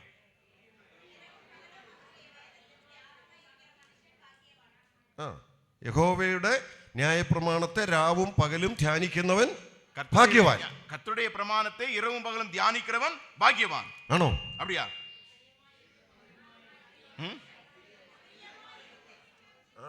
അവിടെ ഒരു വാക്കോടുണ്ട്, அங்கே ஒரு வார்த்தை கூட இருக்கிறது. യഹോവയുടെ ന്യായപ്രമാണത്തിൽ സന്തോഷിച്ച് അതിനെ രാപ്പകൽ ധ്യാനിക്കുന്നവൻ ഭാഗ്യവാൻ. கர்த்தருடைய வேதத்திலே பிரியமாயிருந்து இரவும் பகலும் அதன் தியானமாய் இருக்கிற மனுஷன் അവൻ ദൈവവചനം എങ്ങനെ വേണം ധ്യാനിക്കാൻ? அப்படியே தேவனுடைய வசனத்தை எப்படி தியானிக்க வேண்டும்? പണ്ട് ഞങ്ങളുടെയൊക്കെ കുഞ്ഞുനാളിൽ ഇങ്ങനെ പറഞ്ഞിട്ടുണ്ട്. മുന്നാലെ என்னுடைய சின்ன வயசுல இப்படி சொல்லிருக்காங்க. പേരൻസ് പ്രാർത്ഥിക്കാൻ വിളിച്ചിരുത്തും. பெற்றோர்கள் ஜெபம் பண்ணுகிறதுக்காக கூப்பிட்டாங்க. അപ്പൊ അവിടെ വാക്യമൊക്കെ ബൈബിളിലെ ഭാഗമൊക്കെ എടുത്ത് വായിക്കാൻ പറയും. அப்போ பைபிளில் உள்ளதான வசனத்தை எடுத்து வாசிக்க சொல்லுவாங்க. വായിച്ചില്ലേ പറയും, ഇന്ന് ഇത് വായിച്ചില്ലേ കഞ്ഞി തരത്തില്ല. அவங்க சொல்லுவாங்க, இன்னைக்கு நீ இதை வாசிக்கலன்னா உனக்கு இன்னைக்கு சாப்பாடு கிடையாது. അപ്പൊ അന്ന് വായിക്കും. அப்ப அன்னைக்கு எடுத்து வாசிப்போம். എന്തിനു വേണ്ടിയാ വായിക്കുന്നത്? எதுக்காக வாசிப்போம்? சாப்பாடு കിട്ടാൻ വേണ്ടി. சாப்பாடு கிடைக்கிறதுக்காக. അങ്ങനെ വായിക്കാനുള്ളതല്ല ഈ വചനം. அப்படி வாசிக்க கூடியதல்ல இந்த வசனம். പിന്നെ എന്തിനാ ഈ വചനം തന്നിരിക്കുന്നത്? இந்த வசனம் எதற்காக? ഇത് രാപ്പകൽ ധ്യാനിക്കണം. இரவு பகலும் தியானிக்க வேண்டும். എങ്ങനെ? எப்படி? മറ്റുള്ളവർ പറഞ്ഞിട്ടല്ല, மத்தவங்க சொல்லி அல்ல, നിർബന്ധത്താലല്ല, കട്ടയത്തിനാൽ അല്ല, സന്തോഷത്തോടെ. സന്തോഷത്തോടെ. അങ്ങനെ ആ വാക്ക് അവിടെ രേഖപ്പെടുത്തിയിട്ടുണ്ട്. அப்படிதான் இந்த வசனம் இங்கே சொல்லப்பட்டிருக்கிறது. എന്നിട്ട് അടുത്ത് എഴുതിയിരിക്കുന്നത് എന്നാണെന്നറിയാമോ? അടുത്ത് என்ன எழுதப்பட்டிருக்கு தெரியுமா? അങ്ങനെ സന്തോഷത്തോടെ വചനം ധ്യാനിക്കുന്നവർ, அப்படி சந்தோஷத்தோടെ வசனத்தை தியானிக்கிறவர்கள், അവരുടെ അനുഭവം പറയുന്നുണ്ട്. அவங்க அனுபவம் அங்கே சொல்லப்பட்டிருக்கிறது. അവർ ആറ്റരികത്ത് നട്ടിരിക്കുന്നതും തക്കകാലത്ത് ഫലം കായ്ക്കുന്നതും ഇലവാടാത്തതുമായ വൃക്ഷം പോലെ ഇരിക്കും. அவர்கள் நீர்க்கால்களில் ஓரமாய் நடப்பட்டதும் தன் காலத்தில் தன் கனியை கொடுக்கக்கூடியதான விருட்சத்தை போல அவர்கள் இருப்பார்கள். അടുത്ത വാചകം എന്താ? அடுத்த வசனம் என்ன? അവൻ ചെയ്യുന്നതൊക്കെയും അവൻ செய்வதெல்லாம் வாய்க்கும், പരാജയമായിരിക്കും, തോൽവിയടയും. ആണോ? அப்படியா? അവൻ ചെയ്യുന്നതൊക്കെയും അവൻ സാധിക്കും. അവൻ செய்வதெல்லாம் வாய்க்கும். അവൻ ജോലി ചെയ്ത വിജയമാണ്. അവൻ வேலை செய்தால் அது வெற்றி. അവൻ ബിസിനസ് ചെയ്ത വിജയമാണ്. അവൻ ബിസിനസ് பண்ணாதல வெற்றி. അങ്ങനെ ഒരു വിദ്യാർത്ഥി പഠിച്ചാൽ നല്ല വിജയമാണ്. அப்படிப்பட்ட ஒரு மாணவன் படிப்பான் என்றால் அவனுக்கு வெற்றி. അങ്ങനെയുള്ള ഒരു കുടുംബജീവിതം നയിച്ച വിജയമാണ്. அப்படிப்பட்ட ஒருவன் குடும்ப வாழ்க்கை வாழ்வான் என்றால் அதுல வெற்றி. അവർ കുഞ്ഞുങ്ങളെ വളർത്തിയാൽ വിജയമാണ്. അവൻ പിള്ളേകളെ വളർപ്പാൻ என்றால் அதுல வெற்றி. ആര്?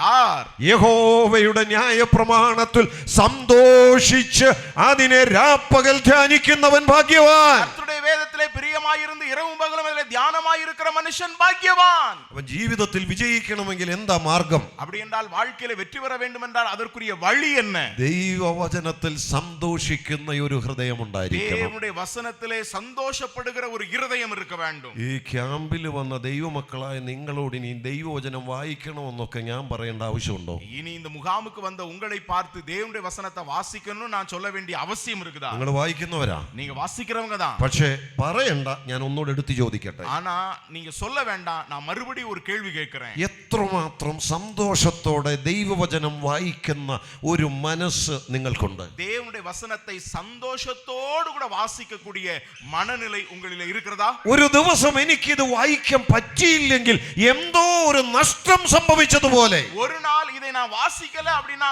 ஏதோ ஒரு பெரிய இழப்பு எனக்கு வந்து விட்டது என்கிற மனநிலையோடு கூட இருக்கிறீர்களா?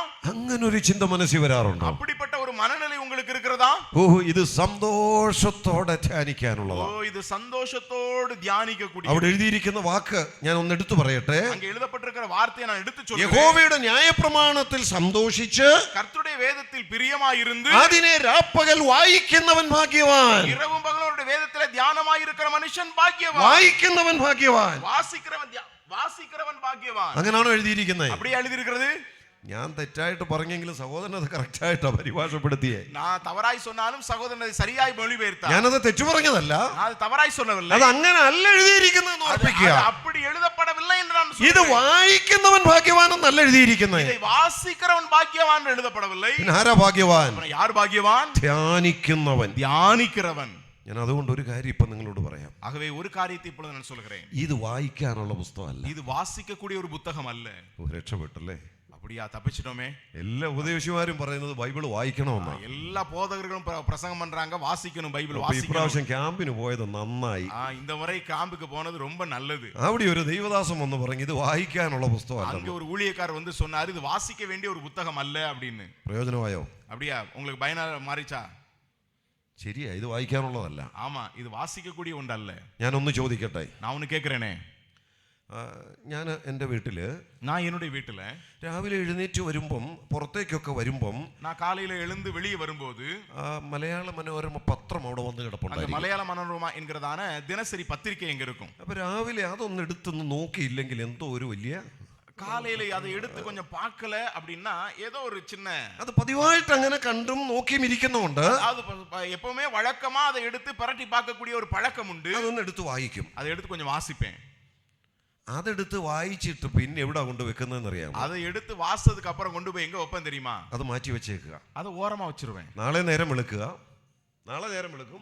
மறுநாள் காலையில வரும். ഇന്നലെ എവിടെയാ പത്രം വെച്ചെന്ന് പോയി തപ്പിയെടുത്ത് വീണ്ടും അതെടുത്ത് വായിക്കുമോ? நேற்று அந்த பத்திரிகை அந்த பேப்பர் எடுத்து எங்க வச்சேன்னு சொல்லி மறுபடியும் தேடி போய் எடுத்து வாசிப்பேனா? അത് പിന്നെ നോക്കേയില്ല. அதுக்கப்புறம் அதை பார்க்கவே மாட்டேன். അത് പിന്നെ തൂക്കി വിൽക്കുകയായിരിക്കും. அதுக்கப்புறம் அதை நான் விலைக்கு போட்டுருவேன். അല്ലെങ്കിൽ വല്ലതും പുതിയനായിട്ട് കീറിയെടുക്കുക. எதையாவது பொட்டണം போடுறதுக்காக ഇന്നലത്തെ ഇന്നിനി എടുക്കത്തില്ല. ஆனா நாம நேத்து உள்ளதை இன்னைக்கு எடுக்க மாட்டோம். എന്തുകൊണ്ടാ? ஏன்? അത് വായിക്കാനുള്ളതാ. அது வாசிக்கக்கூடியது. എന്നാൽ ഇത് വായിക്കാനുള്ളതല്ല. ஆனா இது வாசிக்கக்கூடியதல்ல. ഇത് കേവലം വായിക്കാനുള്ളതാണെങ്കിൽ സാധാരണமாக വാസിക്കக்கூடிയതായി இருக்கும். ഒന്ന് വായിച്ചാൽ മതി. ഒരു തവണ വാസിച്ചാ പോതും. പക്ഷേ ഇത് അതിനുള്ളതല്ല. ஆனால் ഇത് അതുക്കുரியതല്ല. ഇത് ധ്യാനിക്കാനുള്ളതാ. ഇത് ധ്യാനിക്കக்கூடியது. ഇന്നലെ വായിച്ചത് ഇന്നും വായിച്ചു. നേற்று വാസിച്ചത് ഇன்றைக்கு വാസിக்கிறோம். അത് നാളെ വായിച്ചു. നാളെയും വാസിப்போம். അവിടെയായിരിക്കും ദൈവം നിന്നോട് ഇടപെടുന്നത്. அங்கேதான் தேவன் உன்னோடு கூட இடைபடுகிறார். ഇത് ധ്യാനിക്കാനുള്ള പുസ്തകം. இது தியானிக்கக்கூடிய புத்தகம். അപ്പം വായിക്കുക മാത്രമല്ല, ஆகவே வாசிப்பது மட்டுமல்ல, ധ്യാനിക്കണം. தியானிக்க வேண்டும். ആരാ വിജയിക്കുന്നേ? അപ്പൊ യാർ വെറ്റി വരുகிறார்? യഹോവയുടെ ന്യായപ്രമാണത്തിൽ സന്തോഷിച്ച് അതിനെ രാപ്പകൽ ധ്യാനിക്കുന്നവൻ ഭാഗ്യവാൻ. കർത്തരുடைய വേദത്തിലെ പ്രിയമായിருந்து ഇരവും പകലും அதை தியானிக்கிற மனுஷன் பாக்கியவான். അവൻ ചെയ്യുന്നതൊക്കെയും സാധിക്കും. അവൻ செய்வதெல்லாம் വായിക്കും. അവനാ വിജയിക്കുന്നേ. അവൻதான் வெற்றி பெறுவான். യോശുവയുടെ പുസ്തകം 1-ാം അധ്യായം ഇപ്പൊ എടുക്കണ്ട, വായിക്കണ്ട. யோசுவாவின் புத்தகம் 1-ஆம் அதிகாரத்திலே ഇപ്പോൾ வாசிக்க வேண்டாம். ആ 1-ാം അധ്യായത്തിലെ ആദ്യത്തെ പാരഗ്രാഫ്, அந்த 1-ஆம் அதிகாரத்தினுடைய முதல் பத்தி, ദൈവം യോശുവയെ ചില ഉത്തരവാദിത്തങ്ങൾ ഏൽപ്പിച്ചു വിടുക. தேவன் யோசுவாவுக்கு சில பொறுப்புகளை சொல்லி அனுப்புகிறார். അത് ഇസ്രായേൽ ജനത്തെ നടത്തണം എന്നുള്ള ഉത്തരവാദിത്തമാണ്. அது இஸ்ரவேல் ஜனங்களை வழிநடத்த வேண்டும் என்கிறதான பொறுப்பு. പോയി ദേശം കൈവശപ്പെടുത്തണം. நீ இந்த தேசத்தை நீ கையகப்படுத்த வேண்டும். അവരുടെ ലീഡറായിട്ട് ശുശ്രൂഷ ചെയ്യണം. அவர்களுடைய தலைவராக இருந்து நீ இந்த காரியத்தை நிறைவேற்ற வேண்டும். അത് പറഞ്ഞു വിടുമ്പം, அதை சொல்லி அனுப்பும்போது പല കാര്യം ദൈവം പറയുന്നുണ്ട്. பல காரியங்களை தேவன் சொல்லி இருக்கிறார். അതെല്ലാം പറഞ്ഞിട്ട് ഒടുവിൽ എന്താ ചെയ്തതെന്ന് അറിയാമോ? அதெல்லாம் சொல்லிட்டு கடைசியில் என்ன சொன்னார் தெரியுமா? അത് പിന്നെ നിങ്ങൾ വായിച്ചു നോക്കിയാൽ മതി. அதை பின்னால் நீங்க வாசி பாருங்க. ഒരു പുസ്തകം എടുത്ത് കയ്യിലോട്ട് കൊടുത്തു. ஒரு புத்தகத்தை எடுத்து அவனுடைய கரத்திலே கொடுத்து, ന്യായപ്രമാണ പുസ്തകം എന്നാ പറയുന്നത്. நியாயப்பிரமாணம் என்கிற புத்தகம். അത് ദൈവവചനമാണ്. அது தேவனுடைய வசனம். ഇതെടുത്ത് കയ്യിലോട്ട് കൊടുത്തു. இதை எடுத்து கையிலே கொடுத்துட்டு അവനോട് പറഞ്ഞ കാര്യം എന്നാന്നറിയാമോ? இதை எடுத்து அவனுடைய கரத்திலே கொடுத்துட்டு என்ன சொன்னார் தெரியுமா? 3 കാര്യങ്ങൾ പറഞ്ഞു. 3 காரியம் சொன்னாரு. ഇത് നീ വായിക്കണമെന്ന് പറഞ്ഞില്ല. இது நீ வாசிக்கணும்னு சொல்லல. പിന്നെ എന്താ പറഞ്ഞെന്നറിയാമോ? என்ன சொன்னார் தெரியுமா? 1 ഇത് നീ പ്രമാണിക്കണം. இதை நீ கைக்கொள்ள வேண்டும். 2 ഇത് നിന്റെ വായിൽ നിന്ന് നീങ്ങി പോകരുത്. இது உன்னுடைய வாயை விட்டு பிரியாதிருக்க கடவுது. 3 ഇത് നീ ധ്യാനിക്കണം. இதை நீ தியானிக்க வேண்டும். എന്താ ദൈവം പറഞ്ഞത്? என்ன தேவன் சொல்லுகிறார்? ഇത് നീ പ്രമാണിക്കണം, இதை கைக்கொள்ள வேண்டும். വായിൽ നിന്ന് നീങ്ങി പോകരുതെന്ന് പറയാൻ അതിന്റെ അർത്ഥം എപ്പോഴും ഇത് പറയാനായിട്ട് വായിലുണ്ടായിരിക്കണം. இது உன்னுடைய வாயை விட்டு பிரியாதிருப்பதாக என்று சொன்னால் இது எப்பொழுதும் நீ சொல்லிக்கொண்டே இருக்க வேண்டும். 3 ഇത് നീ ധ്യാനിക്കണം. மூன்றாவதாக இதை நீ தியானிக்க வேண்டும். ഇങ്ങനെ ചെയ്യാമെങ്കിൽ, இப்படி நீ செய்வாயாகில், അതിന്റെ താഴെ എഴുതിയിട്ടുണ്ട്, அதுக்கு கீழே எழுதப்பட்டிருக்கிறது, നീ ചെല്ലുന്നിടത്തൊക്കെയും ശുഭമായിരിക്കും. நீ போகுமிடமெல்லாம் சுகமாயிருக்கும். നീ ചെയ്യുന്നതൊക്കെയും സാധിക്കും. நீ செய்வதெல்லாம் வாய்க்கும். അവൻ ജീവിതം വിജയിക്കണമെങ്കിൽ, ஆகவே வாழ்க்கை வெற்றி பெற வேண்டும் என்றால் വേറെ കുറുക്കുവഴിയൊന്നുമില്ല. வேற കുറുക്ക് വഴി ഒന്നും கிடையாது. ഇതേ ഉള്ളു മാർഗം. இது மட்டுமே வழി. ദൈവവചനത്തിന് മുൻഗണന കൊടുക്കുക. தேவனுடைய வசனத்துக்கு முக்கியத்துவம் கொடுக்க வேண்டும். ദൈവവചനം ധ്യാനിക്കാൻ സമയം കണ്ടെത്തുക. தேவனுடைய வசனத்தை தியானிக்கிறதற்கு நேரம் எடுக்க வேண்டும். 3 കാര്യമാണ് ഞാൻ പറഞ്ഞത്. 3 காரியம் சொன்னேன். 1 കൃപാവരം ജ്വലിപ്പിക്കുക. தேவவரத்தை அனல்மூட்டி எழுப்பி விடு. 2 സുവിശേഷത്തെ കുറിച്ച് ലജ്ജിക്കാതെ കഷ്ടം സഹിക്കുക. 2வது சுவிசேஷத்தை குறித்து வெட்கப்படாமல் தீங்கு அனுபவி. 3 ദൈവവചനത്തിന് പ്രാധാന്യം കൊടുക്കുക. 3 தேவனுடைய வசனத்துக்கு முக்கியத்துவம் கொடுத்து அதை கைக்கொள். 4ാമത്തേതൂടെ വേഗത്തിൽ പറഞ്ഞു പറഞ്ഞ് അവസാനിപ്പിക്കാം. நான்காவது கூட சீக்கிரமாய் சொல்லி முடிக்கிறேன். ഇതെല്ലാം സാധിക്കണമെങ്കിൽ இதெல்லாம் நம்முடைய வாழ்க்கையில நிறைவேற வேண்டும் என்றால் ശക്തി വേണം. பலன் வேண்டும். കൃപാവരം ജ്വലിപ്പിക്കണമെങ്കിൽ தேவவரத்தை அனல்மூட்டி சக்தி எழுப்ப வேண்டும் வேணும். என்றால் பலன் வேண்டும்.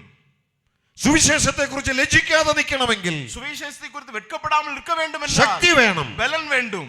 വചനപ്രകാരം ജീവിക്കണമെങ്കിൽ வசனத்தின்படி வாழ வேண்டும் என்றால் ശക്തി വേണം. பலன் வேண்டும். ഇത് എവിടെ കിട്ടും ഈ ശക്തി? இந்த பலன் எங்கே கிடைக்கும்? 2-ാം അധ്യായത്തിന്റെ 1-ാം വാക്യം. 2ஆம் அதிகாரத்தினுடைய முதலாம் வசனத்திலே എന്റെ മകനെ, என் മകനെ, ക്രിസ്തുയേശുവിലുള്ള കൃപയാൽ ശക്തിപ്പെടുക. கிறிஸ்து இயேசுவிலே கிருபையில் பலப்படு. ദൈവ കൃപയിൽ ശക്തിപ്പെട്ടല്ലാതെ ഇതൊന്നും സാധിക്കത്തില്ല. தேவ கிருபையிலே பலப்படாதபடிக்கு இது ஒன்றும் நம்முடைய வாழ்க்கையில் நிறைவேறாது. ബൈബിൾ കോളേജിൽ പഠിച്ച് നിരവധി ഡിഗ്രികൾ സമ്പാദിച്ചു എന്ന് കരുതി കർത്താവിന് വേണ്ടി വിജയകരമായി ശുശ്രൂഷ ചെയ്യാനായിട്ട് പറ്റത്തില്ല. வேதாகம கல்லூரியிலே படித்து ஏராளமான பட்டங்கள் பெற்றதனாலே கர்த்தருடைய ஊழியத்தை வெற்றிகரமாய் நிறைவேற்ற முடியும் என்று நினைக்க வேண்டாம். ലോകപ്രകാരം നമുക്കുള്ള എന്തെങ്കിലും മേന്മകളുടെ അടിസ്ഥാനത്തിൽ ആത്മീക ശുശ്രൂഷകളിൽ പ്രയോജനപ്പെടാൻ കഴിയത്തില്ല. உலக பிரகாரமான ஏதாவது மேன்மைகள் நமக்கு இருக்கும் என்றால் அதன் நிமித்தமாக ஆவிக்குரியதான காரியங்களில் நாம் பயனுள்ளவர்களாய் இருப்போம் என்று நாம் நினைக்க வேண்டாம். അതിന് എന്ത് തന്നെ വേണം? அதுக்கு என்னதான் வேணும்? ദൈവകൃപയിൽ ശക്തിപ്പെടുക. தேவ கிருபையிலே பலப்பட வேண்டும். എന്നെ രക്ഷിച്ച ദൈവകൃപ, என்னை രക്ഷിத்த தேவ கிருபை, ഇന്ന് നിലനിർത്തുന്ന ദൈവകൃപ, இன்றைக்கும் நிலைநிறுத்துகிற தேவ கிருபை, എന്നെ ശുശ്രൂഷ ഏൽപ്പിച്ച ദൈവകൃപ, என்னை ஊழியத்திலே ஒப்புவித்த கிருபை, ആ കൃപയിൽ ശക്തിപ്പെടുക. அந்த கிருபையிலே பலப்படு. പൗലോസ് തിമോത്തിയോസിനോട് പറയുക, பவுல் தீமோத்தேயுக்கு சொல்லுகிறார், അല്ലയോ എന്റെ മകനെ, என் குமாரனாகிய தீமோத்தேயுவே, നിന്റെ കഴിവ് നീ ആശ്രയിക്കരുത്. உன்னுடைய திறமையை நீ சார்ந்து கொள்ளாதே. നിന്റെ മിടുക്ക് കൊണ്ട് ജീവിതത്തിൽ വിജയിക്കാമെന്ന് നീ കരുതരുത്. உன்னுடைய எல்லா திறமைகளை சார்ந்து கொண்டு வாழ்க்கையில வெற்றி பெற முடியும் என்று நீ நினைக்க வேண்டாம். നിന്റെ പണം കൊണ്ട് വിജയിക്കാമെന്ന് നീ കരുതരുത്. உன்னுடைய பணத்தினாலே வெற்றி பெற வேண்டும் முடியும் என்று நீ நினைக்க வேண்டாம். പിന്നെ എന്ത് വേണം? அப்படினா என்ன வேணும்? ദൈവകൃപയിൽ ശക്തിപ്പെടുക. தேவ கிருபையிலே பலப்படு. ദൈവകൃപ അതൊന്നുകൊണ്ടാ ഇന്ന് ഇവിടെ നാം ഇരിക്കുന്നത്. ஆகவே தேவ கிருபை அதன் நிமித்தமாக தான் இன்றைக்கு நாம் இங்கே இருக்கிறோம். ആ കൃപയാണ് ജഡത്തിൽ വെളിപ്പെട്ട നമ്മുടെ കർത്താവ്. அந்த கிருபை தான் மாம்சத்தில் வெளிப்பட்ட நம்முடைய கர்த்தராகிய கிறிஸ்து. നമ്മൾ ഇങ്ങനെ വായിക്കുന്നു, நாம் இவ்விதமாய் வாசிக்கிறோம். വചനം ജഡമായി തീർന്നു, வார்த்தை மாம்சமானது, കൃപയും സത്യവും നിറഞ്ഞവനായി നമ്മുടെ ഇടയിൽ പാർത്തു. கிருபையினாலும் சத்தியத்தினாலும் நிறைந்தவராய் நம் நடுவிலே வாசம் பண்ணினார். അവന്റെ നിറവിൽ നിന്ന് കൃപമേൽ കൃപ നമുക്ക്. அவருடைய கிருபையினாலே கிருபை மேல் கிருபை பெற்றோம். അപ്പൊ നമ്മൾ ജീവിതത്തിൽ വിജയിക്കണമെങ്കിൽ എന്തേ ഉള്ളൂ മാർഗം? ஆகவே நம்முடைய வாழ்க்கையில வெற்றி பெற வேண்டும் என்றால் என்ன வேண்டும்? ദൈവകൃപയിൽ ശക്തിപ്പെടുക. தேவ கிருபையிலே பலப்பட ഞാൻ வேண்டும். പറഞ്ഞ 4 കാര്യങ്ങൾ ഒന്നുകൂടെ പറഞ്ഞു ഇവിടെ നിർത്തുക. நான் சொன்ன 4 காரியங்களை மறுபடியும் சொல்லி நிறுத்த விரும்புகிறேன். 1, ലഭിച്ച കൃപാവരം സഭയ്ക്ക് വേണ്ടി ഉപയോഗിക്കുക. கிடைக்கப்பெற்ற ஆவிக்குரிய வரத்தை சபைக்காக பயன்படுத்த வேண்டும். സുവിശേഷത്തെ കുറിച്ച് ലജ്ജിക്കാതെ കഷ്ടം സഹിക്കുക. சுவிசேஷத்தை குறித்து வெட்கப்படாமல் தீங்கு அனுபவிக்க வேண்டும். വചനത്തിന് മുൻഗണന കൊടുത്ത് ജീവിക്കുക. வசனத்துக்கு முக்கியத்துவம் கொடுத்து வாழ வேண்டும். ദൈവകൃപയിൽ ശക്തിപ്പെടുക. தேவ கிருபையிலே பலப்பட வேண்டும். ഇത് നമുക്കും കൂടിയുള്ള ആലോചന. இது நமக்கும் உள்ளதான ஒரு ஆலோசனை. മുറുകെ പിടിക്കാം. நாம் உறுதியாய் பற்றிக்கொள்வோம். കർത്താവിന് വേണ്ടി ജീവിക്കാം. ஆண்டவருக்காய் வாழுவோம். ദൈവം സഹായിക്കട്ടെ. தேவன் உதவி செய்வார். கர்த்தருடைய வார்த்தை பகிர்ந்து கொண்ட தாசனுக்கும் மொழிபெயர்த்த தாசனுக்கும் நன்றி செலுத்துகிறோம்.